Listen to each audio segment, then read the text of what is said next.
جس باپ نے پوری زندگی اپنی اولاد کو کما کر کھلایا ہو، اس باپ کی غیرت اجازت نہیں دیتی کہ وہ اپنی اولاد سے بھکاریوں کی طرح کچھ مانگے۔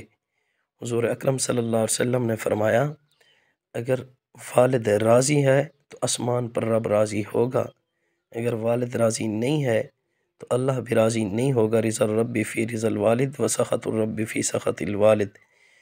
ایک مرتبہ حضرت عمر رضی اللہ تعالیٰ عنہ نے دیکھا کہ ایک بوڑھا بھیک مانگ رہا ہے۔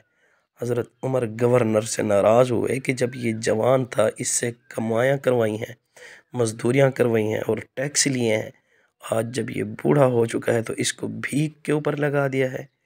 افسوس کہ ہم بھی اسلامی حکومت نہیں دیکھنا چاہتے، جس کی وجہ سے آج ہمارے بوڑھوں کا یہ حال ہے۔ یہ شادی جس نے دل ہی جیت لیے ہیں، فلسطین کے نام کر دی گئی ہے۔ انہوں نے مفرل بانٹے اور ایک ڈبہ رکھا جس کے اندر یہ جو شادیوں کے اوپر سلامی دی جاتی ہے اور دلہے کی ہیلپ کی جاتی ہے، تو وہ ہیلپ انہوں نے فلسطین کے نام کر دی ہے۔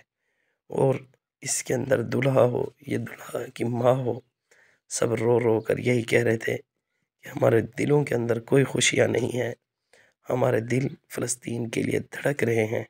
تو انہوں نے اپنی خوشیاں فلسطین کے نام کر لی ہیں۔ ہم بظاہر خوش نظر آ رہے ہیں، لیکن ہمارے ہاں سب کے دل بہت زیادہ دکھی ہیں، کیونکہ ہم ایک لمحہ بھی ان اپنے بچوں کو نہیں بھول رہے جن کا خون کیا جا رہا ہے۔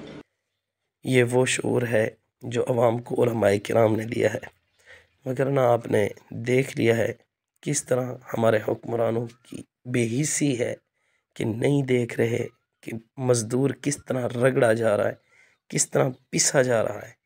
تو فلسطین کے اندر اور پاکستان کے غریب کے ساتھ کوئی فرق نہیں ہے، صرف یہی ہے کہ اس کو مارا جا رہا ہے گولی وغیرہ کے ذریعے اور اس کو مارا جا رہا ہے دکھ وغیرہ کے ذریعے۔ تو اللہ رب العزت ہر مسلمان کی ہر جگہ پر حفاظت فرمائے۔ تو ہمیں چاہیے کہ ہم اسلام کے لیے آواز اٹھائیں، اس ملک کے اندر، وطن عزیز کے اندر اسلام لے کر آئیں، تاکہ یہ دن نہ دیکھنے پڑے کہ ہمارے بوڑھے بھی کماتے